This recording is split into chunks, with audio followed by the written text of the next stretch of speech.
असा एक आरोप होतो की ह्याचं सगळ्याचं प्लॅनिंग केलं होतं आधीपासून, घुमटावर जायचं ते सगळं असं काही ठरलं होतं आधी? तर महिला पुरुष जे कोणी होते त्या प्रत्येकाच्या मनात मात्र हे होतं की माती घालायची नाहीये तर तिथलं काहीतरी काढायचं. जे लोक तिथे धावत गेले त्या लोकांनी पहिल्यांदा ते असे आडवे खांब काढून घेतले आणि 10-12 जण एका खांबाला धरून तो खांब असा घुमटावर ढकलत होते. सरयू नदीमध्ये त्यांना दगड टाकून फेकण्यात आले मृत्यू झाल्यानंतर. तुम्ही जाऊ नका लालकृष्ण अडवाणी स्वतः अनाऊन्स करत होते. रात्री चालायचो आम्ही, बरं मुख्य रस्त्यावर चालायचं नाही, आडवाटेने चालायचं. तुम्ही शरयू पार कशी केली? काय ब्रिजवरती एवढी गर्दी होती, खूप रेटारेटी चालली होती सकाळची. अनेक जण तिथे काय म्हणतात ते पाण्यात पडले, त्या पूल अरुंद आणि त्याच्यावरती जवळजवळ 50-1 लाख लोक त्या पुलावर. सरकारने असं दाखवलं इतकी दमनशाही केली होती काँग्रेस सरकार आणि सपाचं सरकार. त्यांनी असं सांगितलं की कारसेवा आदल्या दिवसाचे फोटो दाखवायचे आणि कारसेवा कुठे झाले, काहीच नाही, इथे सगळं शांत आलबेल आहे. आमच्या पुढचे जे गेले त्याच्यामध्ये शरद कुमार आणि रामकुमार कोठारी होते, दोघे पण. आमच्या पुढे जस्ट अर्धा तास अगोदर गेले होते आणि त्यांना पोलिसांनी पॉइंट ब्लँक वरती अंतरावरती गोळ्या मारल्या. मारल्यानंतर त्यांची प्रेत शरयूमध्ये फेकून दिली आणि म्हणून संध्याकाळची ज्यावेळेला बातमी होती शरयू लाल झाली. कल्पना नाही कृष्णाला 2 दिवस तर जेवण जाणार गेलंच नाही. म्हणजे सारखं ते आठवायचं की रक्ताने आपले हे मारले आणि त्याचा राग चिडून लोकांनी तो जो काढला की त्या दिवशी अयोध्येमध्ये एकही मंदिरामध्ये घंटा वाजली नाही, आरती झाली नाही, काही नाही, स्मशान शांतता होती. पण आज त्यांना बेड्या टाकलेल्या आहेत, पुढच्या आयुष्यात ह्यांना कधीतरी सोन्याच्या कड्या टाकतील. आज माझा सोन्याचा कडा नाही, हे मंदिर उभं आहे, हे माझ्यासाठी सोनं आहे. ते पडायला लागल्यानंतर ते जागेवरनं उठवायला पण हवं होतं ना. आता पोलीस निष्क्रिय झालेले होते आणि कारसेवक आपल्या जोशात होते. मग त्यामुळे ते काहीतरी भांडी आणली, काय आणलं, एकाच्या हातातून दुसऱ्या ह्याच्या हातात देऊन त्या जागेवरचा ढीग हलवला आणि त्या जागे ढिगाखाली सापडू नये म्हणून जे त्या मूर्ती काढून ठेवलेल्या त्या त्याची ज्या वेळेला दुसरीकडे स्थापना केली. मंदिर बांधणं गरजेचं होतं रातोरात, नाहीतर ती जागा मग पुन्हा हे झाली असते. म्हणून तिथे रातोरात मंदिर बांधायला संध्याकाळच्या वेळेला म्हणजे 1-1.5-2 तासांनी लगेच असं सांगितलं गेलं की तिथे आता आरती होते आणि रामाची तिथे स्थापना केली. बाजूला कापड लावून झोपडीत राम आपला राहिला आहे. मंडळी नमस्कार. अवघ्या 2 दिवसात म्हणजे 22 तारखेला अयोध्येमध्ये प्रभू श्री रामचंद्राचं भव्य मंदिर तयार होतंय आणि लोकार्पण सोहळा होतोय. सगळ्या जगभरात त्याची चर्चा आहे. भारतात दिल्लीपासून गल्लीपर्यंत सगळे रस्ते सजले आहेत आणि प्रत्येकजण वेगवेगळ्या प्रकारानं राम मंदिराच्या सोहळ्याचा, उद्घाटनाच्या सोहळ्याचा, प्राणप्रतिष्ठेचा आनंद व्यक्त करतोय, त्यात सहभागी होतोय. पण जे एवढं भव्य मंदिर उभं राहतंय ना, इतकी जी सगळी लोक चळवळ, रस्ते भगवे झालेले दिसत आहेत, लोक उत्स्फूर्तपणे घराबाहेर पडत आहेत, अनेक ठिकाणी अनेक कार्यक्रम ठरले आहेत. पण हा उत्साह जो आज तुम्ही सगळा पाहताय तर त्या उत्साहाच्या पाठीमागे बरीच काही पार्श्वभूमी आहे. काही कारसेवकांचं बलिदान आहे, काही हजार कारसेवकांचे कष्ट आहेत, काही लाख कारसेवकांचे कष्ट आहेत, अनेक स्वयंसेवकांचे, कार्यकर्त्यांचे कष्ट आहेत आणि त्यानंतर रस्त्यावरची लढाई, न्यायालयातली लढाई, पोलिसांचा लाठीमार, गोळीबार, आरोप प्रत्यारोप, प्रचंड राजकारण, या सगळ्या मंथनानंतर हे प्रभू श्री रामचंद्रांचं भव्य असं मंदिर अयोध्येत उभं राहिलं आहे. आणि त्या सगळ्या जबरदस्त अशा घटनाक्रमात प्रत्यक्ष सहभागी झालेले, एवढंच नाही तर 6 डिसेंबरच्या जगातल्या ऐतिहासिक अशा घटनेत प्रत्यक्ष सहभागी झालेले 3 कारसेवक आपल्यासोबत आहेत आणि त्यांच्याकडनं 6 डिसेंबरला काय घडलं, त्याआधी पहिल्या कारसेवेच्या वेळेला अयोध्येत गोळीबार झाला होता तेव्हा नेमकं काय झालं होतं, लाखोंच्या संख्येनं कारसेवक ज्या वेळेला अयोध्येत गेले आणि मुलायम सिंग यादव यांनी म्हटलं की परिंदा भी पर नहीं मार सकता, आणि त्यावेळेला काही लाख कारसेवक अयोध्येत जाऊन पोहोचले तरी कसे आणि त्यांनी त्या गोळीबाराला पोलिसांना कसं उत्तर दिलं, हे सगळं जबरदस्त होतं. कदाचित आपल्यापैकी काही जणांनी ते गेल्या काही दिवसात वाचलं असेल, पण आपण प्रत्यक्ष त्यांच्या तोंडून हे सगळं ऐकणार आहोत. आणि हे तिघही जण आपल्यासोबत आहेत. आपण या तिघांचंही स्वागत करूयात. त्यांच्याबरोबर काही खास गोष्टी सुद्धा आहेत. आपल्यासोबत आहेत रोहिणीताई बापट. रोहिणीताई, आता वय किती? 82 वर्षांच्या आहेत रोहिणीताई. पण उत्साह मी ठाण्यात पाहिला त्यांचा उत्साह, त्यात काकणभर पण कमतरता नाही. आणि आता पर्वावर हा सगळा सोहळा आल्यामुळे तर उत्साह आणखी निश्चितपणे वाढला आहे. त्यासोबत प्रसाद रानडे आहेत आपल्यासोबत. प्रवीण रानडे. प्रवीणजी खूप खूप स्वागत आहे. आणि ललित सारंग आहेत आपल्यासोबत. ललितजी खूप स्वागत आहे. हे तिघही जण मंडळी अयोध्येतल्या दोन्ही कारसेवेच्या वेळेला उपस्थित होते, त्याच्या आधीच्या सगळ्या आंदोलनाच्या वेळेला उपस्थित होते. सगळ्यात आधी ललितकडे जाऊयात. ललित, 6 तारखेला अयोध्येत 6 तारखेला आधी प्रवीणकडे की काय नेमकं अयोध्येत 6 तारखेला झालं? तुम्ही त्याचे प्रत्यक्ष साक्षीदार आहात. त्या घुमटाच्या इथे तुम्ही उपस्थित होतात. काय काय झालं होतं? महत्त्वाचं म्हणजे त्या दिवशी 12:15च्या दरम्यान सर्व कार्यकर्ते एका ठिकाणी सभा चालू होती. तिथे अडवाणीजी, आचार्य गिर्याजी, त्याच्यानंतर उमा भारती वगैरे सगळे ते भाषण वगैरे चालू होतं. त्या पिरियडला घुमटाकडे काही कार्यकर्ते आपले सगळे गेले. तिथे 12:15च्या दरम्यान पहिलं घुमट तिकडचं पडलं. मग ते सभेचे रूपांतर ते कारसेवेमध्ये सगळी लोक इन्व्हॉल्व झाले. काही ठिकाणी तिथे कार्यकर्त्यांचे इजा पण झाले, कारण काय त्याचं प्लॅनिंग नव्हतं. ते आपण करताना कसं केलं पाहिजे काय, खालती पण होते कार्यकर्ते तोडायला, वरती पण होते घुमटावरती. मग त्या याच्यामध्ये काही कार्यकर्त्यांना इजा झाले. त्यांना आपण मेडिकल ह्याच्यासाठी लखनौलाच जायला लागत होतं, सॉरी फैजाबादला घेऊन गेलो आम्ही हॉस्पिटलला. मग परत आलो. परत म्हणजे 5:15पर्यंत सगळं तिन्ही घुमट हे प्लेन झालेलं होतं. पण असा एक या सगळ्या आंदोलनात आरोप होतो, म्हणजे रोहिणीताई, महिला वर्गही खूप मोठ्या संख्येनं होता. असा एक आरोप होतो की ह्याचं सगळ्याचं प्लॅनिंग केलं होतं आधीपासून, घुमटावर जायचं ते सगळं. असं काही ठरलं होतं आधी? नाही, असं काही ठरलं नव्हतं. पण सकाळी अशा सूचना होत्या की शरयू नदीमध्ये स्नान करायचं आणि तिथली मुठभर माती आणून इथे ठराविक जागेवर घालायची, एवढीच आपल्याला कारसेवा करायची. तर सगळी जण खूप चिडलेली होती. आम्ही माती आणायला आलो नाही आहोत, आम्ही माती काढायला आलोय, असं महिला पुरुष जे कोणी होते त्या प्रत्येकाच्या मनात मात्र हे होतं की माती घालायची नाहीये, तर तिथलं काहीतरी काढायचंय. तर ही आतूनच आलेली भावना होती. बरं. आणि हा जो दगड आहे तो त्यातलाच आहे? हा दगड आहे, हा त्यातलाच आहे. आणि ज्या वेळेला ते ह्यांनी सांगितलं तसं थोडे कारसेवक, म्हणजे एकीकडे भाषणं चालली होती ऋतंभराजींसारख्या असं मनाला स्पर्श करणारं आणि असं भाषण चाललेलं होतं. हां, आणि त्यामुळे ते लोक त्या बाजूला जेव्हा गेली त्यावेळेला आदल्या दिवशी पण आम्ही दर्शनाला म्हणून गेलो होतो. दर्शन तर लांबूनच होतं. त्यावेळेला आम्ही ते सगळे एवढे जाडीचे खांब बघितलेले होते, उभे खांब, आणि त्याला आडवे काय घातलेले होते, बॅरिकेड. त्याच्या बाहेरून आपण दर्शन घ्यायचं होतं. जे लोक तिथे धावत गेले त्या लोकांनी पहिल्यांदा ते असे आडवे खांब काढून घेतले आणि 10-12 जण एका खांबाला धरून तो खांब असा घुमटावर ढकलत होते. आणि म्हणजे तो जोरच एवढा मोठा होता की एवढ्या जाडीची असलेली भिंत, त्याला तो लोखंडी खांब आपटला जात होता. आणि त्यामुळे हे सगळं आदल्या दिवशी होत होतं का? हे 6 तारखेला? 6 तारखेला. पण आदल्या दिवशी आम्ही ते बघितले होते. एवढ्या जाडीचे असे आडवे दांडे होते घातलेले उभ्या ह्याच्यात, आणि ते असे काढता येत होते. ते असे काढून घेतले आणि 10 किंवा 12 जण एका खांबाशी, अशा पद्धतीने ते त्या घुमटावर. मुळात पहिल्यांदा पोलीस सगळीकडे होते, तारांची कुंपणं होती, एवढी पुरुषभर, म्हणजे 5-5, 6-6 फूट उंचीची कुंपणं होती. हे असं क्षणार्धात नाहीसं झालं? इतका जोर होता कार्यकर्त्या? लोकांच्या मनात जोर निर्माण झाला होता. आणि वादळ कसं असतं, त्याला कोणी थांबवू शकत नाही. आणि लाखोची संख्येने हे असल्यामुळे कारसेवक, त्यामुळे पोलीस पण काही करू शकत नव्हतं त्या पिरियडला. त्यामुळे ॲट अ टाइम एक जोश होतं. त्या जोशमध्ये सगळ्या लोकांनी एकत्र, म्हणून मी सांगितलं ना, वरती घुमटावरती पण कार्यकर्ते होते, खालती मंदिराच्या इकडे पण कार्यकर्ते होते. काही लोक घुमट तोडत होते, काही खालचे कार्यकर्ते ते खांबा काढवत होते त्याचं. असं ते प्रत्यक्षात तिथं घटना घडवत होती.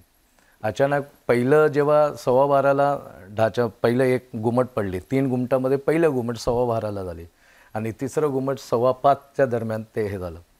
त्यामुळे तिचं सभा चालूच होती, पण कार्यकर्ते अर्धाच्या वरती लोक इकडे ह्या घुमटाच्या इकडे झालेले होते आणि पोलीस सगळे बाजूला झालेले होते त्या परिस्थितीत. ताई, आम्हाला तुमच्याकडनं तो घटनाक्रम ऐकायचा आहे. तुम्ही दुसऱ्या कार सेवेच्या वेळेला म्हणजे 6 डिसेंबरच्या वेळेला मुळात अयोध्येत पोहोचलात आणि मग तुम्ही प्रत्यक्ष 6 तारखेला तिथे सकाळी कसे पोहोचलात आणि काय काय झालं? आम्ही पोचलो तेव्हा म्हणजे काय सगळ्या झुंडीच्या झुंडीच, म्हणजे आम्ही कसं गेलो काय माहिती नाही, अशासारखे सगळे, जशी मिरवणूक चालते आणि आपण कुठे असतो माहित नाही तसं सगळेजण आम्ही तिथे पोचलो. पोचल्यानंतर संध्याकाळी गावात फिरून हनुमानगडीचं दर्शन घेऊन आम्ही प्रत्यक्ष दर्शनाला गेलो. त्यावेळेला ते खांब आणि हे सगळं लावलेलं बघितलेलं होतं. आणि दुसऱ्या दिवशी असं लक्षात आलं की ह्या ज्या तरुण मुलांनी जे धावत गेले होते त्यांनी आदल्याही दिवशी ते बघितलेलं असणार. बरोबर. त्यामुळे त्यांनी ते बरोबर आडवे खांब काढून घेतल्या आणि भिंतीवर मारायला, भिंती एवढ्याल्या जाड भिंती होत्या, त्या भिंतीतलाच हा एक दगड आहे. त्या भिंतीवर मारायला सुरुवात केल्यावर लोकांचा जोश अजून वाढला. 6 तारखेला काय काय झालं आम्हाला सांगा ना. 6 तारखेला तुम्ही सकाळी उठल्यापासून तुमच्याबरोबर सगळ्या कार्यकर्त्यांनी काय काय केलं? सकाळचं सभेसाठी म्हणून आम्ही सगळे गेलो. सभा होती आणि सभेसाठी गेलो. तिथनं अनाऊन्स केलं की बाबा सगळे सेरूचं रेतीचं एक एक मूठ आणायचं, इकडे हे करायचं, असं विषय चाललेलं होतं. आणि अचानक 11, सव्वा 11च्या दरम्यान काही कार्यकर्ते कुदळ फावडा हे सगळं घेऊन त्या दिशेने चाललेले होते. ते काही कार्यकर्त्यांना दिसल्यानंतर मग तेही त्यांच्या मागे गेले आणि जेव्हा पहिलं ढाचा पडली सगळी लोक तिथे उपस्थित राहिले. असं ते वातावरण तिकडे तयार झाले. कोणी तोडलं, काय तोडलं हे काय तिचं सांगता येत नाही, पण प्रत्येक कार्यकर्ता भगवामय होता तो तिथे. त्यावेळेला काय भावना होती? जिथे आपल्या रामाचं हे होतं तिथे ह्या ढाचा उभं केलेले आहेत. एक तर बघून वाईट पण वाटायचं होतं. मग हे ढाचा आपण कधीतरी नष्ट करायला पाहिजे म्हणून आपण सगळ्यांनी एकत्र म्हणून ते गोष्टी केलं. त्याच्यानंतर आजच्या जे आम्ही विचार पण केलेलं नव्हतं की आपल्या हयात हे मंदिर उभं राहील. आम्ही जिवंत आहे त्याचा साक्षीने, आमच्या सगळ्यांचा साक्षीने ते मंदिर होतं आहे. आणि कारसेवकाला असलेल्या कार्यकर्त्यांना ते एक अनुभव वेगळा आहे. कारण काय तिथे बरेच लोकांचा हुतात्मा झालेले आहेत. कारण का हुतात्म्याच्या घरच्यांना काय वेदना होतात हे मी स्वतः जाणवतो. कारण का माझा भाऊ पण हुबळीच्या ईदगाह मैदानामध्ये हुतात्मा झालेला होता. ते भावना मला माहिती आहे. त्यामुळे प्रत्येक घरातले कार्यकर्त्यांच्या, ज्यांचं बरेच लोक, आता फक्त राम कोठारे आणि शरद कोठारीचंच फक्त नाव लोकांना लक्षात येतं, पण असं हजारो कार्यकर्ते, हजारो साधू संतांचं तिथं हत्या करण्यात आली. सरयू नदीमध्ये त्यांना दगड टाकून फेकण्यात आले मृत्यू झाल्यानंतर. अशी ही म्हणजे ते दाखवता येत नाही लोकांना एवढं लोक मेले म्हणून. ते असं गोष्टी केल्यानंतरही मनाला वेदना होतात. पण आज कसं काय असायला पण एक मोठं दिव्य भव्य मंदिर. आता आपण ना थोडंसं मागे येऊयात पहिल्या कारसेवेकडे. 90ला मला आठवत आहे की 30 तारखेला सुद्धा गोळीबार झाला होता आणि नंतर 2 नोव्हेंबरला पण गोळीबार झाला. तर ललितजी, तुम्ही त्यावेळेला होतात आणि जर का मी चुकत नसेल तर तुम्ही अर्ध्या रात्री शरयू पण पार केली होती. तर काय झालं होतं पहिल्या कारसेवेच्या वेळेला? त्यावेळेला वातावरण असं तंग होतं कारण त्यावेळेला तिथे मुलायम सिंगांचं सरकार होतं आणि मुलायम सिंगांनी सांगितलं होतं की काही झालं तरी कारसेवा होऊ देणार नाही. म्हणजे त्यांचं प्रसिद्ध वाक्य आहे, परिंदा भी पर नाही मार सकता. त्याच्यामुळे ते होऊ देणार नाही म्हटलं आणि त्यांनी सगळी तयारी ही त्या बाबरी ढाच्याच्या संरक्षणाकरता केली होती. आणि इथे सुद्धा सगळीकडनं तरीसुद्धा कारसेवकांचा उत्साह होता की आपल्याला कारसेवा करायची आहे. जर विश्व हिंदू परिषदेने आवाहन केलं आहे तर आपण सगळ्यांनी कारसेवा करूया. आणि म्हणून आम्ही सगळेजण त्या कारसेवेला निघालो होतो. पण वातावरण एक टेन्स होता कारण असं होतं की तिथे सगळी व्यवस्था बघितल्यानंतर घरचे सुद्धा चिंतित होते की पाठवायचं की नाही पाठवायचं. पण आम्ही त्यांना आश्वस्त केलं की आम्ही जातो आहोत आणि आमच्या अंगात एक वेगळाच उत्साह होता की आपल्याला जो ढाचा आहे त्या ढाच्याजवळ जाऊन बघायला मिळेल आणि आपल्याला कारसेवा करायला मिळेल ही आपल्या मनात एक सुप्त इच्छा होती. म्हणून आम्ही घरच्यांना कसं बसं सांगून समजावून त्यांना शांत केलं आणि निघालो. निघाल्यानंतर आमचं तिकीट होतं. सुदैवाने आमच्या 8 जणांचं तिकीट होतं आणि तिकीट असल्यामुळं आम्हाला रिझर्वेशनच्या डब्यामध्ये झोपायला मिळालं, झोपून जायचं.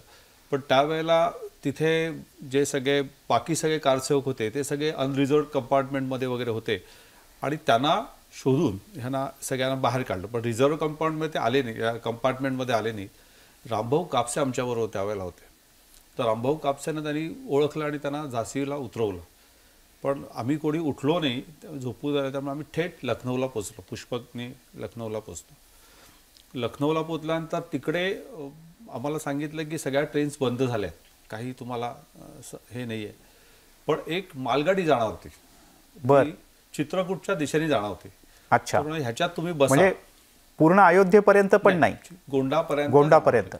तर तिथे त्याच्यात तुम्ही बसा, म्हणजे तिथपर्यंत तरी जाल. मग आम्ही विचार केला की अरे पुढचं बघू नंतर पुढे. आत्ता आपल्याला तिथपर्यंत जायला मिळत आहे आणि ते काहीतरी जवळजवळ 150-160 किलोमीटर अंतर आहे चित्रकूट गोंडापासून, बाजूचा जिल्हा आहे तो.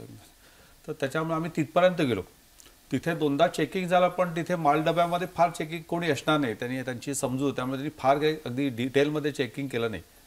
आणि मग त्या दरम्यान आम्ही एक रात्रभर प्रवास केला आणि चित्रकूटला गोंड्याला उतरल्यानंतर तिकडे आपला नानाजी देशमुखांचा एक प्रकल्प चालू चित्रकूटला. तर त्या प्रकल्पावरती आम्हाला नेलं, तिथे आमची व्यवस्था केली आणि मग सकाळी सांगितलं की आता तुम्हाला अयोध्येकडे कूच करायचं आहे. तर मग कूच करताना किती जण होतात, म्हणजे तुम्ही ठाण्यातनं आणि तिथे जमलेले वेगवेगळ्या ठिकाणी? 100-150 जण होते आणि येतही होते, जशा ज्या मार्गाने त्यांना मिळायचे ते तिथे पोचवते. पण त्यावेळेला आमच्या वेळेला 100-150 लोक तिथे होती. मग त्यांनी सांगितलं की तुम्हाला आता आमचा मार्ग वाटवाडा दाखवेल आणि पुढच्या गावात घेऊन जाईल, असं कर तुम्ही तिकडं जायचं. मग आम्ही प्रवासाला सुरुवात केली. प्रवासाला सुरुवात करताना आम्हाला ते गावातला जो वाटाडी असा तो घेऊन जायचा. घेऊन जाताना तो सांगायचा की आम्ही विचार कितना दूर आहे, अरे वो क्या दिख रहे सामने अयोध्या आहे, असं करत आम्ही 3 दिवस काढले. किती? 3 दिवस? 3 दिवस चालत होते. 3 दिवस. तरी पण एक उत्साह होता आणि दिवसा चालायचं, मध्ये विश्रांती, परत चालायचं. प्रत्येक वेळेला एक वाटाडा मात्र यायचा, आम्हाला पुढचा रस्ता दाखवण्यासाठी यायचा. आजूबाजूने पोलिसच्या व्हॅन फिरायच्या. रात्री चालायचो आम्ही, कारण दिवसा काय ऊन असल्यामुळे खूप चालणं व्हायचं नाही. मग संध्याकाळी चालायचं की रात्री चालायचं.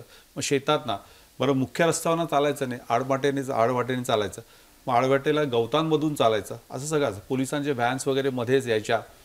पण आमचा उत्साह एवढा होता की आम्हाला जायचं आहे, कसंही करून आपल्याला 30 तारखेला अयोध्येत पोहोचायचं, हा उत्साह होता. त्याच्यामुळे आम्ही चालत होतो. नंतर आमच्याबरोबर एक होता, आता परिचित नव्हता, त्याचे पाय दुखत होते. तर एकदा आम्ही ज्या ठिकाणी उतरलो होतो त्या ठिकाणी तो म्हणाला की अरे आज पाय खूप दुखतात, गुडघे दुखायला लागले म्हणा. एवढी सवय नाही, तर शहरातली लोक असतो. 3 दिवस चालायचं 140-150 किलोमीटर. तर तो असा म्हटला आणि आम्ही सकाळी न्याहारी केली आणि झोपलो, थोडा वेळ विश्रांती घेऊया. तर तो एकदम आम्ही झोपला ओरडला. मी उठून बघितलं काय झालं, एकदम हा ओरडला कशाला. तर त्याचे पाय, एक त्या घरातला जो वृद्ध ग्रस्त होता तो त्यांनी मांडीवर घेतले होते आणि त्याच्या पायाला तेल चोळत होता. हे त्याला बघितलं, तो उठला. त्याला जेव्हा जाणीव झाली की कोणत्या पायाला चोळतंय तेल, तर तो उठला आणि ओरडला, काका तुम्ही काय करताय?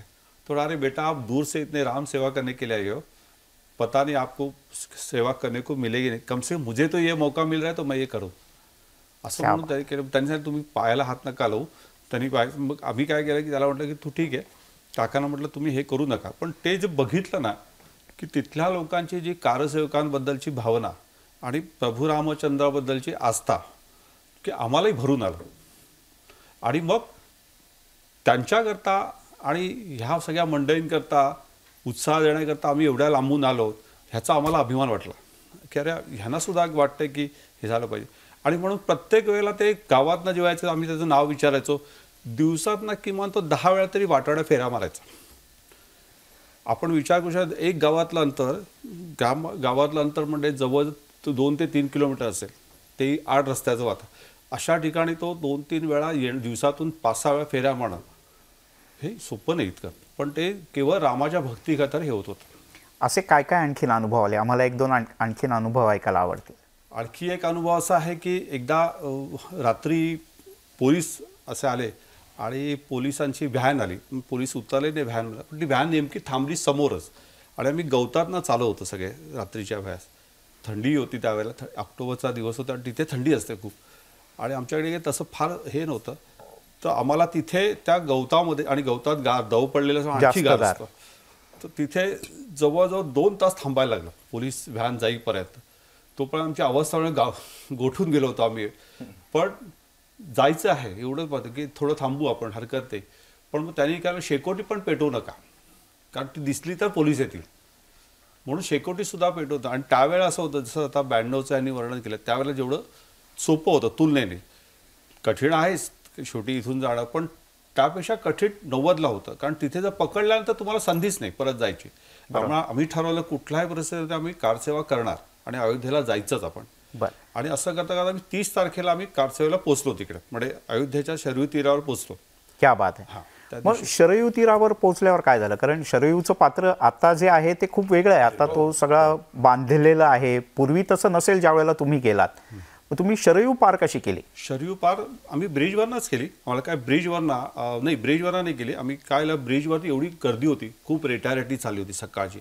अक्षरशः म्हणजे किती तारखेची गोष्ट सांगताय?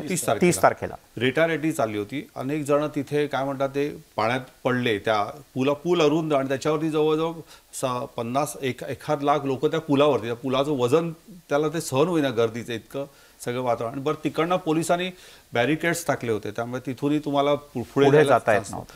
त्यामुळे ती रेटारेटी चालली होती आणि त्याच्यामुळे आम्ही तिथे पुलावर अडकून पडलो. मग आम्ही काय ठरवलं की थोडं दुपार झाली तर आम्ही ठरवलं की आपण एक काम करूया की आपण शरयूमधनं प्रवास करू आणि नदीतनं जाऊ. मग नदीमध्ये तिथे पण पोलीस होते, चक्रा घालत होते. मग आम्ही तिथे थांबलो. रात्र होऊ दिली आणि रात्र झाल्यानंतर मग थोडासा अंधारात मग आम्ही गुपचूप त्या नदीतनं पार केली. नदी पार केली, होडीतनं पार केली नदी. सगळी आम्ही 8-10 जण होतो. जाईपर्यंत कारण ते पोलीस सारख्या त्याच्यावरती ती गस्त घालत होते. त्याच्यामुळे आपल्याला वाटत होतं की आम्ही पोचू की नाही पोचणार. पण आम्ही 30 तारखेला तिथे पोचलो. पण पोलिसांनी, मी असं ऐकलं होतं की काही पोलिसांनी काही बोटी तोडल्या होत्या. पण हो, सगळ्या नावाड्यानं सगळ्यांना त्यांनी बाहेर काढलं होतं.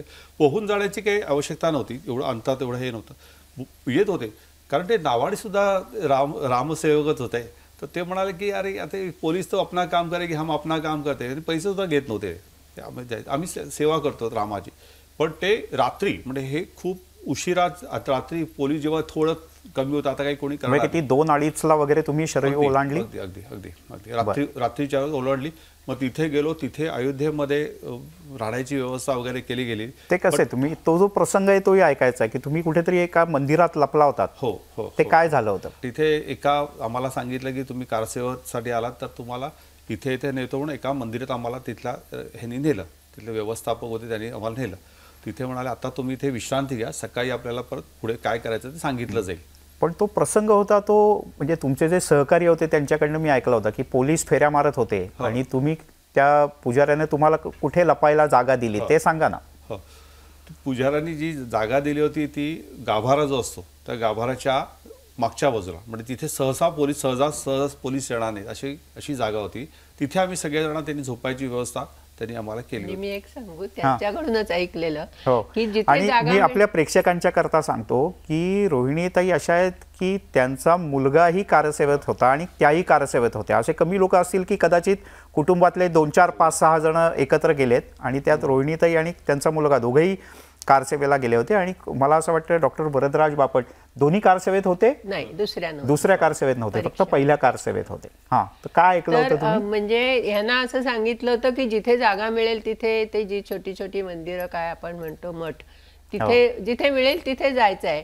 तर ज्या ठिकाणी हे लोक थांबले त्या ठिकाणचा आतला जो कोणी पुजारी होता त्यांनी या आत म्हटलं आणि ह्या लोकांनी आपले पाय ओले आणि धोळीच्या चपला, आपण चपला बाहेर काढतो, चपला बाहेर काढायला लागल्याबरोबर त्यांनी असं म्हटलं जुते मत उतारो. आणि तसं चिखलाच्या चपलांसकट त्यांना गाभाऱ्यापर्यंत घेऊन गेले.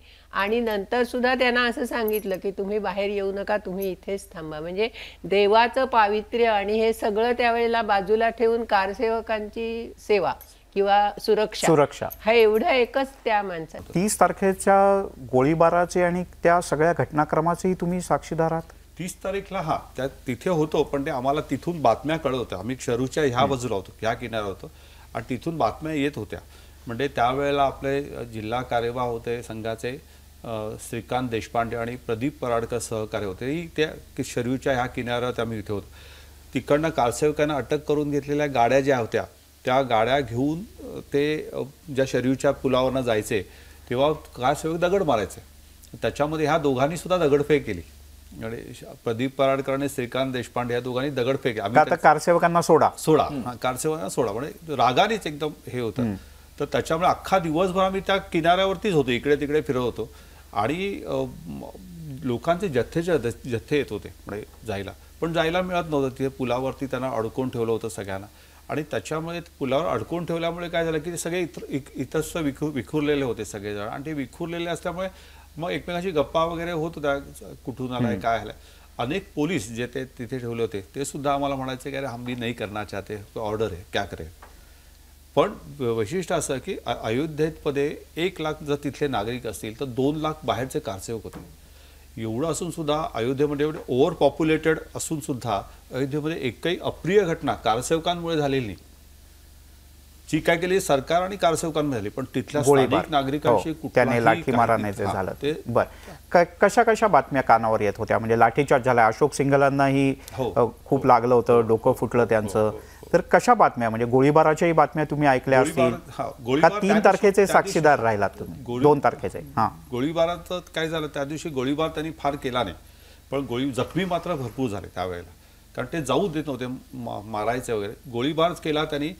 आत्ता जे मोहन बने आपले आले होते त्या मोहन बनेंनी एक फोटो काढला होता. तो फोटो म्हणजे कारसेवा झाल्याचा फोटो होता, तो प्रूफ होता त्यावेळेला, तेवढंच प्रूफ होता. अन्यथा सरकारने असं दाखवलं इतकी दमनशाही केली होती काँग्रेस सरकार आणि सपाचं सरकार. त्यांनी असं सांगितलं की कारसेवा झाली, आदल्या दिवसाचे फोटो दाखवायचे आणि कारसेवा कुठे झाले, काहीच नाही, इथे सगळं शांत आलबेल आहे. बाहेरच्या लोकांना तेवढी आत्ताची सारखी दुर्कश माध्यमं एवढी काही हे नव्हते, त्याच्यामुळे लोकांना मार्ग कळण्याचा काही मार्गच नव्हता. त्याच्यामुळे आज जसे एक क्षणाला आपल्या इथे घडलं की दुसऱ्या क्षणाला ते पूर्ण भारतात तसं काही नव्हतं. त्यामुळे लोकही म्हणत नसेल काय, एवढी सगळी व्यवस्था केली आहे आणि इंग्रजांचा आपल्यावरती हे होतंच की इंग्रजांनी एक प्रकारे आपल्यावरती दमनशाही केलीच आहे त्या प्रकारे, किंवा आणीबाणीत इंदिरा गांधींनी केले, त्यामुळे हे काही होऊ शकणार नाही असंच लोकांच्या मनात होतं. पण मोहन बनेंनी जो फोटो काढला आणि तो जेव्हा प्रकाश पाठवला, फॅक्स पाठवला त्यांनी, आणि त्या फॅक्समध्ये दिसलं की कारसेवा झाली आहे, त्या दिवशी सगळ्यांना कळलं की कारसेवा झाली आणि अयोध्येमध्ये असं असं चाललेलं आहे. त्याच्यानंतर मात्र सरकारचं धोरण बदललं आणि मग त्यांनी जो फक्त लाठाकाठ्या वापरायचं, गोळीबार करायचा नाही असं ठरवलं होतं. पण 2 तारखेला मात्र त्यांचा अपमान झाला सरकारचा, की सरकारला असं वाटायला लागलं की अरे हा म्हणजे आमचा अपमान आहे, आम्ही एवढं सगळं करून सुद्धा कारसेवक पोचले, पण लोकभावना त्यांना ओळखता आल्या नाहीत, हेच खरं आहे. आणि त्याच्यामुळे 2 तारखेला पुन्हा आम्हाला सांगितलं की आपल्याला परत एकदा कारसेवा करायची आहे. तर 2 तारखेला आम्ही सगळेजण कारसेवेला निघालो. त्यावेळेला हनुमानगडीच्या इथे एक बोळ आहे छोटासा असा, त्या हनुमानगडीच्या आता तो बोळ नाही होता, त्यांनी तर रस्ता रुंदीकरण केलं तिथे, त्या बोळातना जायला रस्ता होता मंदिरात, त्याला शहीद मार्ग म्हणतात, आता शहीद मार्ग म्हणतात. तर तिथपर्यंत आम्ही तोंडावर पोहोचलेलो, पण का कोणाष्ट दैव कर्म असं काही असेल किंवा परमेश्वराची कृपा असेल, आम्ही पुढे जाण्यासाठी आम्ही चाललो होतो, तर आम्हाला सांगितलं जाऊ नका पुढे, थांबा, म्हणून आम्ही थांबलो तिथे अगदी तोंडावर. आमच्या पुढचे जे गेले त्याच्यामध्ये शरद कुमार आणि रामकुमार कोठारी होते, दोघे बंधू. आमच्या पुढे जस्ट अर्धा तास अगोदर गेले होते आणि त्यांना पोलिसांनी पॉईंट ब्लँकवरती अंतरावरती गोळ्या मारल्या आणि जेवढे सगळे त्या हनुमानगडीच्या त्या गल्लीत गेले ते सगळ्यांना एकालाही त्यांनी जिवंत सोडलं नाही. आणि नुसतं जिवंत सोडलं नाही, मारलं. त्यांना मारल्यानंतर त्यांची प्रेत शरयूमध्ये फेकून दिली आणि म्हणून संध्याकाळची ज्यावेळेला बातमी होती शरयू लाल झाली. त्याचं कारण असं की यांनी इतकं म्हणजे वाईट पद्धतीने सरकार वागलं आहे. केवळ त्यांना तो प्रसंग तुम्ही ऐकला, म्हणजे तुम्ही त्याच्यापासून काही फूट अंतरावर उभे होतात. तर तो प्रसंग तुम्ही ऐकलात, काय काय तुमच्या कानावर येत होतं? कोणी गोळीबार केला, कसा गोळीबार केला, काय काय झालं, हे जरा सविस्तर सांगा. ती जर त्यांनी जिथे ती बटालियन बोलवली होती पोलिसांची, ती बटालियन ही सगळे मुसलमान होते, त्या हिंदू फार कमी होते. कारण हिंदू माणूस कितीही काही झाला तर तो आपल्या भावांवरती गोळीचाने केवळ ह्या कारणासाठी आला असेल, तर कारसेवेसाठी आला असेल. हे सगळे मुसलमान होते आणि हे पण चिडलेले होते आणि त्यांच्याही धर्माचा अपमान झालेला होता की हे असं आहे. आणि म्हणून मुलायमला हे माहिती होतं किंवा हेच गोळीबार करू शकते, ह्यांना आदेश दिला तर. आणि म्हणून त्यांनी काय केलं की जमावावरती गोळीबार करता येणार नाही, जमाव चिडला तर पोलीस कोणीच राहणार नाही, त्यामुळे गल्लीत काही जणांना येऊ दिलं आणि गल्लीत काही जणांना त्यांनी गोळ्या मारायला सुरुवात केली. पहिलंच सुरुवातीला, नंतर बॅरिकेड्स टाकले. आम्ही जेव्हा पुढे जायला होतं आम्हाला बॅरिकेड्सने अडवलं, पण त्याच्या अगोदर त्यांनी सरकारने काही जण आज जाऊ द्या, त्यात हे 2 जण होते आणि ते 2 जण असे होते की 30 तारखेला ते गुंबजवर चढले होते, म्हणजे त्याच्यावरती चढून त्यांनी झेंडा, त्यांचा फोटो आहे आणि तो फोटो असल्यामुळे त्यांच्यावर चिडून त्यांना गोळीबार त्याच्यावर केला आणि त्यांना ठार मारलं दोघांनी. आई बाबाचे दोघे ऐकूल तर दोघेच भाऊ होते, एक बहीण आहे त्यांना ती. तर ते 2 जण गेले आणि ते दोघे जण ह्या कामासाठी गेले होते की आपण कारसेवा करायची, आणि त्यांनी कारसेवा केली. केवळ त्यांच्या धैर्यामुळे ती कारसेवा त्या दिवशी झाली 30 तारखेला, आणि म्हणून सरकारने त्यांना धरून वेचून मारलं. मग तीच त्यांनी बघितलं हेच आहे ते सगळेजण पण वेचून मारलं. थोडंसं मी तुम्हाला दोघांनाही मागे नेतो, कारण तुम्ही पहिल्या वेळेला होतात, तुम्ही होतात. तर 30 तारखेला म्हणजे जो फोटो आहे, तुम्ही म्हटलात की ते दोघेही भाऊ वर चढले होते आणि तिथे झेंडा फडकवला होता, जो फोटो मोहन बनेंचा आहे, आणि देशभरात तो फोटो पोहोचल्यानंतर वातावरण बदललं. तर त्यावेळेला काय झालं, म्हणजे जर का लोक घुमटापर्यंत वर गेले होते तर त्या दिवशी कोणी काहीच नाही केलं, कुठल्याही गोष्टी शांततेत पार पडल्या? लोक गेले होते कमी म्हणजे संख्येने खूप होते नाही. तिकडे. कारण पोलिसच एवढे मोठे होते की त्याच्यातून जाणं शक्य नव्हतं. ते लपून छपून 2-4 जणच गेले. मागच्या बाजूने गेले, मंदिराच्या बॅक साईडनी ते आत गेले. बॅरिकेड्स 12 फूटचे बॅरिकेड्स होते. बॅरिकेड्स ओलांडून आणणं शक्य नव्हतं. बॅरिकेड तारांचं कुंपण होतं त्याला, तर इतकं ते नव्हतं. जसं ते 6 डिसेंबरला होतं तसं 92ला होतं तसं नव्हतं. यांनी पूर्ण फुलप्रूफ आत कोणी येणार नाही याची, आणि ती जवळजवळ त्यांनी पूर्ण मंदिराला अशी हे घातले. पण हे सगळे आपले बिलंदर कारसेवक होते, ते म्हणाले की नाही कायचं काय, म्हणजे त्यांना मुलायम सिंगना खोटं ठरवायचं होतं आणि कारसेवा करू, कारण आपला अस्मितेचा प्रश्न होता. त्यांनी ते कसं पार केले त्यांनाच माहिती, पण ते गेले आतमध्ये. त्यांचा ग्रुप अख्खा तो गेला, मागून गेला, पोलिसांची नजर चुकवून गेला, आणि नजर चुकून गेला ते घुमटावर शिरून आतमध्ये चढले आणि वर गेले ते. पण मग म्हणजे एक प्रश्न स्वाभाविकपणे माझ्या डोक्यात आला असा की तुम्ही कोठारी बंधूंचा उल्लेख केलात. आदल्या दिवशी ते घुमटापर्यंत जाऊन आले, दुसऱ्या दिवशी पुन्हा पुढे गेले, आणि तुम्ही काही फूट अंतरावर त्यांच्यापासून होतात. तर तुम्हाला जेव्हा हे कळलं की गोळीबार झाला आणि कोठारी बंधू मारले गेले, तेव्हा तुमच्या भावना काय होत्या? की आपल्याबरोबर आलेल्या काही तासांपूर्वी आपण एकत्र होतो, काही मिनिटांपूर्वी अशा आपल्या स्वयंसेवकांवर, आपल्या कारसेवकांवर गोळीबार झाला, हे तुम्हाला कळलं, त्यावेळेला काय भावना होती? अख्खी अयोध्या रडत होती त्यावेळेला, अख्खी अयोध्या रडत होती. म्हणजे तेच दोघे नाही, जसं प्रवीणजी म्हणाल की अनेक जणांना मारलं त्यांनी, पण ह्या दोघांचे हे आयडेंटिफाय झाले म्हणून ह्या दोघांचं नाव आलं. बाकीचे तर अज्ञात आहेत बिचारे. ज्यांना माहिती असेल माझा भाऊ गेला, किंवा तो सुद्धा बोलला नसेल कोणी घरात की माझा भाऊ अयोध्येमध्ये गेला. अयोध्येतले काही कार्यकर्ते त्याच्यामध्ये शहीद झालेले आहेत, अयोध्येतलेच. म्हणजे असंही काही आहेत. त्यामुळे पण त्यांचं कसं झालं, ह्या दोन्ही भावंडांचं एकत्र त्यांनी टार्गेट केल्यामुळे त्यांच्या नावाचा जास्त हे झालं. आणि त्यांचा फोटो होता, प्रूफ होता की हे ह्याच्यावर चढले होते, आणि त्याच्यामुळे आलं. पण अशाही जवळजवळ 15-20 प्रेत ही शर्गीमध्ये होती, आणि ती काढली होती त्यांनी. सगळं झाल्यानंतर दुपारी 4-4:30ला ती काढली. 5-5:30ला प्रेत बाहेर काढली. आपल्याच सगळ्या कारसेवकांनी पाण्यातून ती प्रेत बाहेर काढली, लावून ठेवली. आपण कल्पना नाही करू शकत. 2 दिवस तर जेवण जाणार गेलंच नाही. म्हणजे सारखं ते आठवायचं की रक्ताने आपले हे मारले यांनी, आणि त्याचा राग चिडून लोकांनी तो जो काढला की त्या दिवशी अयोध्येमध्ये एकही मंदिरामध्ये घंटा वाजली नाही, आरती झाली नाही, काही नाही, एक काही नाही, स्मशान शांतता होती. म्हणजे 3 लाख लोक अयोध्येमध्ये आहेत, पण एक आवाज नाही, हू नाही की चू नाही, इतकी शांतता होती. कारण अख्खी अयोध्या शोकमग्न झाली होती. आज जेव्हा आम्ही हे बघतो, आजचं मंदिर बघतो, आणि तर आमचा ऊर भरून येतो. कारण त्यावेळेला जी अयोध्या बघितली, तुमच्या डोळ्यात पाणी आलेलं आहे. हां, तर ती जी अयोध्या आहे आत्ताची, ती बघून ऊर भरून येतोय. म्हणून आम्हाला असं वाटतं की हा क्षण हा जपला पाहिजे. 22 जानेवारीचा क्षण जपला पाहिजे. पण मग हे तुम्हालाही जेव्हा कळलं तेव्हा प्रचंड राग आला? कारण हो, म्हणजे आम्ही जरी जेल म्हटलं तरी जेल नव्हता. कुठे काही ठिकाणी कॉलेज होतं, काही ठिकाणी जुने पडके किल्ले होते, काय तात्पुरतं जेल तयार केलेला होता.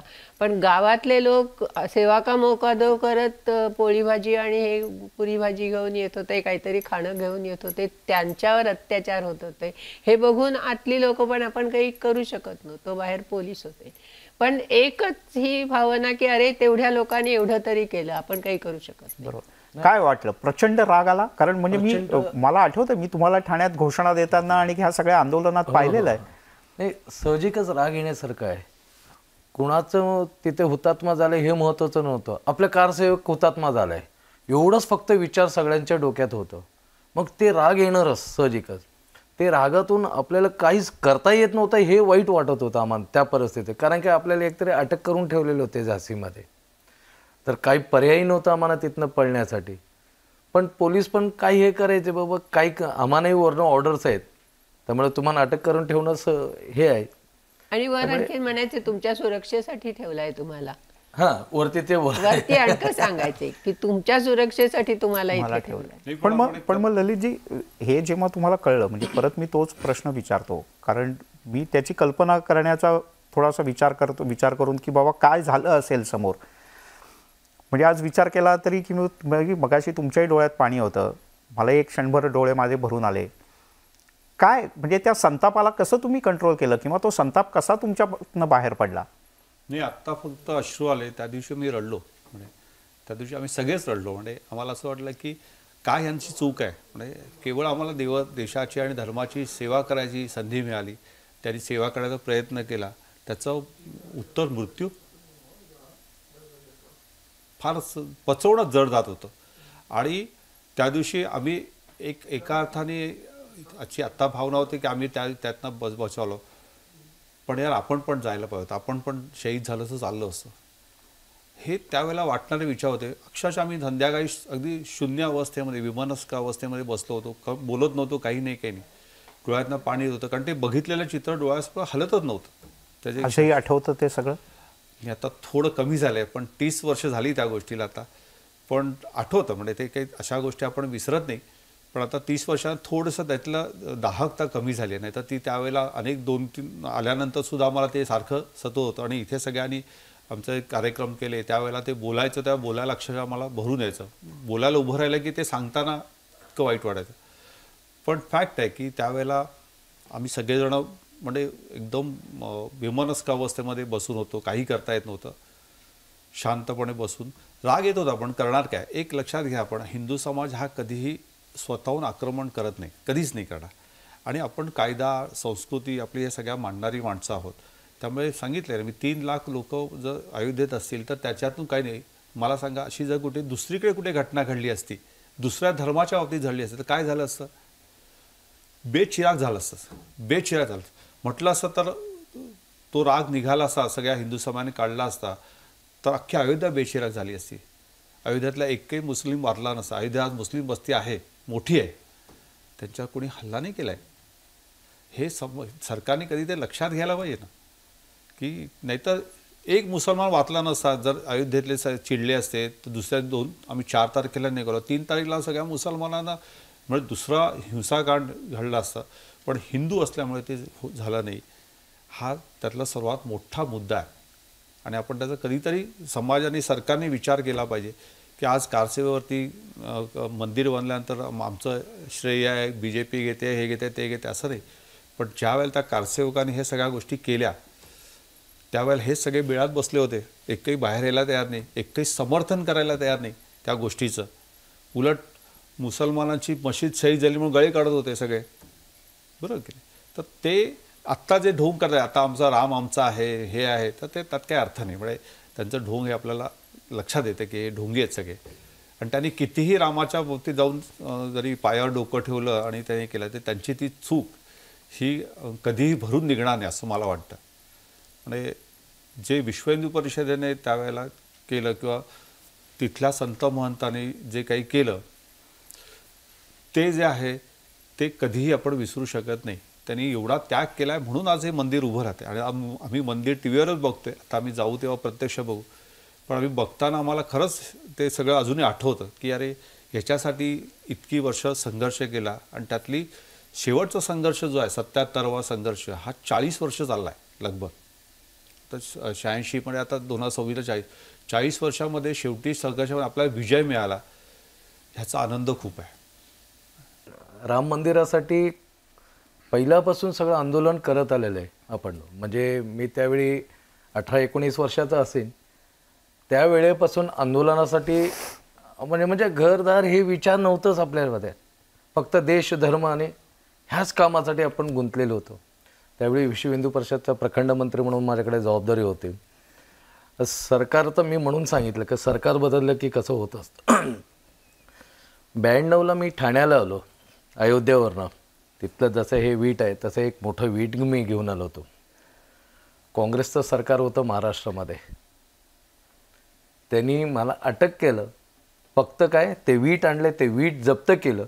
7 दिवस मला ठाणे नगर पोलीस स्टेशनमध्ये अटक करून ठेवले. ते मला उल्हास वैद्य आणि मोदगी काका, त्याच्यात आता दोघंही आहेत नाहीत, उल्हास वैद्य आणि मोदगी काका, पण त्यावेळीचं ठाण्यातले भाजपचे वीणाताई भाटिया अध्यक्ष होते, संजयजी केळकर, ह्या सगळे लोकांनी एक सपोर्टिंग नेचरमध्ये पोलीस स्टेशनला यायचे. आणि त्यावेळेला मला वाटतं तुम्हाला बेड्या घातल्या होत्या, बेड्या आणि तो टाकलेल्या म्हणजे तुम्ही वीट घेऊन आलात म्हणून तुम्हाला बेड्या घातल्या होत्या असं काहीतरी होतं. म्हणून हो, बेड्या घातलेल्या होत्या. त्यावेळी मात्र अनिल थत्त्यांचं मला खरंच मनापासून आभार मानतो मी त्यांचं. त्यांनी एक लेख लिहिलेलं होतं, त्यांचं गगनभेदी जे पत्रक होतं, पण आज ह्यांना बेड्या टाकलेल्या आहेत, पुढच्या आयुष्यात ह्यांना कधीतरी सोन्याच्या कड्या टाकतील. आज माझं सोन्याचा कडा नाही, हे मंदिर उभं आहे, हे माझ्यासाठी सोनं आहे. ज्या विटासाठी मला अटक केलेलं होते ते विटाचं हे नाही झालं, मला अटक झालेलं मला आता काहीच वाटत नाही, कारण का माझं सोन्यासारखं मंदिर उभं राहतं आहे. ह्याच्यात आनंद आहे मला. खूप लोक त्या ढाच्याकडे गेले आणि एक प्रकारची दंगलसारखं म्हणजे गर्दी त्या ठिकाणी झाली.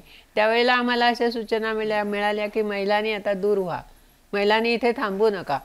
म्हणून आम्ही थोडे म्हणजे आमच्या राहण्याच्या जागेपर्यंत नव्हतो पोचलो, पण थोडे लांब जाऊन थांबलो होतो. त्यानंतर एक पडला, दुसरा ढाचा पडला. त्यानंतर पुन्हा एकदा सगळ्यांच्या मनात अरे ते तिकडे एवढं चाललंय नाही, आपण इतक्या लांब काय राहिलोय, म्हणून पुन्हा सगळी जण तिकडे गेलो. उरलेली जी लांब गेली होती ती सुद्धा जवळ गेली. आणि मग तेव्हा असं सांगितलं गेलं की आता ह्या इथली ही जी माती आहे ही दुसरीकडे हलवायची. मग त्यामुळे आपोआपच लोकांनी एक उभा राहिला, दुसरा उभा राहिला. एकाच माणसाने टोकापर्यंत जाणं शक्य नसतं, त्यामुळे रांगाच्या रांगा करून लोकांनी ते उचललं आणि ते जे काही माती होती किंवा विटा होत्या ते सगळं एकाने दुसऱ्या ह्याच्यात असं देऊन दुसरीकडे नेलं. आणि एवढ्यात थोड्या वेळात दुसरी ही झाली की तो जे राम लल्ला पहिल्या मधल्या घुमटातून काढून दुसरीकडे ठेवलेले आहेत त्याचं आता मंदिर तयार झालेलं आहे. मंदिर म्हणजे ते फक्त पडदे लावून त्याला त्याची स्थापना करून कुठेतरी हातात धरून किती वेळ एखादा मनुष्य राहणार, त्याला ते ठेवायचं होतं. आणि संध्याकाळी साधारण 5:30-6 नंतर असेल, सूर्यास्ताच्या सुमाराला, तेव्हा परत एक सगळीकडून अशी बातमी आली की रामलल्लाला आता त्या दुसऱ्या मंदिरामध्ये मंदिरासदृश जागेमध्ये स्थापन केलेलं आहे, तिथे आरती चाललेली आहे. मग एकच जयघोष झाला आणि जिकडे तिकडे रामचंद्र की जय, हनुमान की जय सगळ्या घोषणा चालल्या. आणि मग आता आज दिवाळी आहे असं अयोध्येतल्या लोकांनी आणि आलेल्यांनी सगळ्यांनी असं जाहीर करून टाकलं की यावर्षी दोनदा दुसऱ्यांदा दिवाळी साजरी होते, तुम्ही सगळ्यांनी अयोध्या बघायला चला. म्हणून मग आम्ही सगळेजण, म्हणजे मिरवणूक अशी नाही, सगळीजणं त्या अयोध्येच्या असलेल्या त्या छोट्याशा गावामध्ये आम्ही सगळ्याभर फिरायला सुरुवात केली. तर अगदी एवढी एवढी छोटी मोठी घरं काय होती, प्रत्येकाच्या दारासमोर पणत्या लावलेल्या होत्या, बायका रांगोळ्या काढत होत्या. आणि हीच भाषा होती की साल में दुसरी दिवाळी. आणि मग त्या आम्ही सगळ्या गावभर फिरलो आणि तिथली दिवाळी बघितली. आधी घरात दिवाळी बघून झाली होती आणि मग आम्ही अयोध्येतली दुसरी दिवाळी आणि अयोध्यावासियांनी ती साजरी केलेली ती. आम्ही बाहेरून आलेली होतो, आम्ही बघत होतो की हे कसं काय करतात, पण सगळ्यांच्या दारासमोर त्या पणत्या लावलेल्या होत्या, कोणी रांगोळ्या काढत होत्या आणि दिवाळी एवढी एकच भावना सगळीकडे होती. पण मग एक प्रश्न थोडा मागे जाऊन विचारतो, तुम्ही तुमच्या मुलासह पहिली कारसेवा केली, कुठल्याही घरात असं वाटेल की अरे बाई माणूस तुम्ही जाऊ नका, तिथे काय होईल काही माहीत नाही, काय असेल काही कल्पना नाही, तुम्ही गेलात, तुमच्या लेकालाही घेऊन गेलात आणि नंतर म्हणजे तुम्हाला असं वाटलं नाही की तिथे काही टेन्शन असेल, दडपण असेल? पहिल्या कारसेवेचं ऐकलं होतं, गोळीबार झाला, सगळं ऐकलं होतं ना, सगळं ऐकलं होतं आणि काही होऊ शकेल असं ऐकलं होतं. माझ्या मुलाला पुन्हा सुद्धा यायची इच्छा होती, पण त्याची CA ची परीक्षा होती, त्यामुळे त्याला येता नाही आलं. तेही त्याला वाईट वाटत होतं की मला जाता येत नाही. आणि माझ्या घरात आता काय, ही जातेच आहे, हिला कोण अडवणार अशी कदाचित भावना असेल. पण मग ही प्रेरणा किंवा ही ताकद कुठून आली की गेलं पाहिजे, काय होईल ते होईल? ही आमची कौटुंबिक, म्हणजे माझ्या माहेरची, माझ्या सासूबाईंच्या माहेरची, सगळ्या घरातनं हिंदुत्वाचीच भावना असल्यामुळे सावरकरांच्या बरोबर काम केलेली माझे पूर्वज, म्हणजे सासरची पण आणि माहेरची पण, दोन्ही ठिकाणी सावरकरांच्या बरोबर काम केलेले आमचे पालक म्हणूया, म्हणजे आई वडील हे ते. त्यामुळे आमच्या मनात हीच भावना होती की देशासाठी आपण काहीतरी करायचं आहे आणि धर्माच्या करिता आम्हास जगती रामाने धाडी आले, हेच आम्ही लहानपणापासून शिकत आलो होतो. त्यामुळे आणि सावरकरांच्या रत्नागिरीमध्ये लहान जन्म झालेला असल्यामुळे ते वातावरण काय असतं आणि देशभक्ती म्हणजे काय असतं हे कदाचित घरातच होतं आमच्या. हां. आणि माझ्या सासूबाई मला असं कुठे म्हणजे विश्व हिंदू परिषदेच्या कामाला जाताना त्या असं म्हणायच्या की मला जे करता येत नाही ते तू करतेस ना, पण तू मग जा. सासूबाईंनी नाही म्हटलं की दंगे नाही, झाले नाही, होतील, गोळीबार दंग- होईल? ते आम्ही थांबण्यातली नव्हतो त्यावेळेला. पण आधी एरवी सुद्धा आता हे पादुका पूजन हे वगैरे जेव्हा करायला बाहेर जायचे ना त्यावेळेला घरातलं काम, आपण गृहिणी आहोत, घरातलं काम केल्याशिवाय बाहेर जायचं नाही. पण घरातलं काम केल्यानंतर बाहेर जाताना सासूबाईंचा नकार नसायचा. त्या म्हणायच्या की मला जे जमत नाहीये ते तू करतेस ना, कर. त्यामुळे हे म्हणजे परंपरेने आलेलं असेल. तुम्ही 20 वर्षाचे होतात, मग अशी उल्लेख केलात. 20व्या वर्षी आई वडिलांची परवानगी काढून एवढ्या याच्यात सगळ्यात जाणं काढली का? त्यावेळी विषय कसं होता, घरच्यांना सांगायचं प्रश्नच येत नव्हतं. आम्ही गेल्यानंतरच घरच्यांना कळायचं की हे गेलेले आहेत कारसेवेला. त्यावेळेच तरुणांचं जे आपलं वातावरण होतं, साध्वी ऋतुंबरांचं भाषण ऐकायचं आम्ही, सगळे जे काही संत महंत जे यायचे, त्याच्यानंतर रथयात्रेमध्ये आम्ही सहभागी होतो आडवणींच्या. बाबा ते एवढं वयाची व्यक्ती ते एवढं रथयात्रेसाठी ते हे करतात, म्हणजे मंदिराचं एक मोठं हे आहे. आपण कधी अयोध्येला गेलेलंच नव्हतो पहिलं, म्हणजे लहान ह्याच्यात आपल्याला कुठलं एवढं कल्पनाही पण नव्हतं. पण सगळे कार्य करतात आणि विश्व हिंदू परिषदनी निर्णय घेतलेले म्हणजे चांगलंच कार्य असणार, म्हणजे विश्व हिंदूचं जे काही कार्य असणार चांगलंच असणार, त्याच्यामुळे काय हे करायचं प्रश्नच नाही. म्हणून पहिल्यांदा जेव्हा 90ला पण गेलो त्यावेळी पण न सांगताच गेलेलो होतो. दुसऱ्यांदा तरी पहिलेच अडवायला सुरुवात केली की बाबा 90चे हे घटना झाले, 92ला पण काय होऊ शकतं. मी म्हटलं 90ला गेल्यानंतर सुखरूप मी घरी आले तर नक्कीच 92ला पण मी सुखरूप घरी येईन, त्याचं काळजी करायचं काही गरज नाही. कारण का रामाच्या कामासाठी तर राम एक ताकदवान आहे, ते आमच्या मागे उभं असणार आहे. बरं, आता आपण थोडेसे गप्पांच्या शेवटाकडे येऊयात.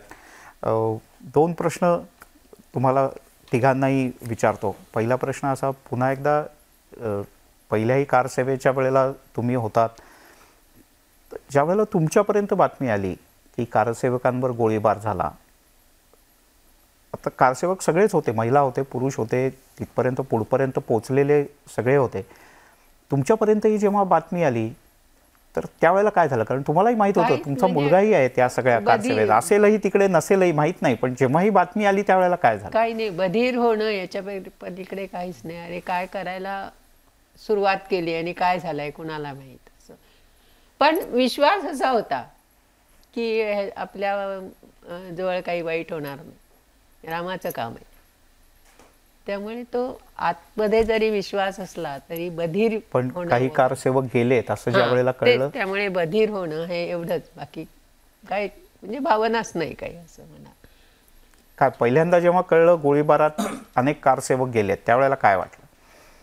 साहजिकच दुःख होण्यासारखा विषय होता ते. कारण काय, प्रत्येक व्यक्तीचा जीव महत्त्वाचा आहे, त्यांच्या आईवडिलांना खूप प्रेम असतं. ज्यावेळी कोठारी बंधूंचा मृत्यू झाला त्यांच्या आईवडिलांना किती दुःख झालं हे इवन दुसऱ्या दिवशी पण त्यांचं काही विषय आलेलं होतं त्या लोकांचा. तर असं बरेच कार्यकर्ते तिकडे हुतात्मा झाले.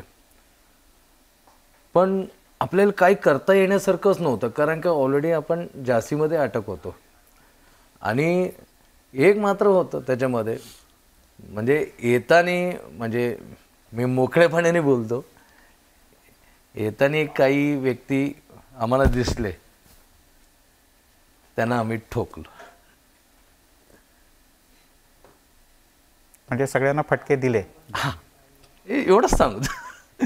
कारण का ते करणं गरजेचं. माझा राग कुठेतरी मला संपवायचं होतं. मी जर करता मला एक कानाला एक इथं कानफडीत वाजवलं, म्हणजे माझा कार्यकर्ता आहे, माझा कार्यसेवक आहे, त्याचा हुतात्मा केलेला आहे. पण मी का हुतात्मा करू शकत नाही त्यांना, पण कमीत कमी ठोकूच शकतो. तेवढं ठोकायचं काम मात्र येताना करून आलो. त्यांनी म्हटलं त्याप्रमाणे खरंच आपल्या सगळ्यांच्याकरता हा भाग्याचा क्षण असेल की ज्याला जगातला मर्यादा पुरुषोत्तम असं म्हटलं जातं, त्या रामाचं मंदिर उभं राहताना आपण सगळेजण पाहतो.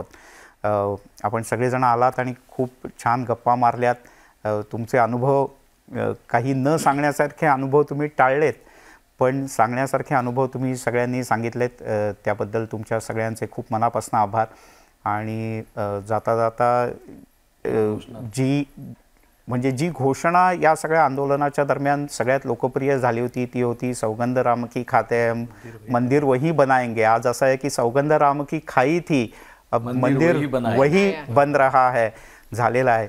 तर तो रामाचा गजर करून आपण या गप्पांचा समारोप करूयात. बोला श्री प्रभु रामचंद्र की जय, पवन सुत हनुमान की जय. जय जय श्रीराम. जय श्रीराम.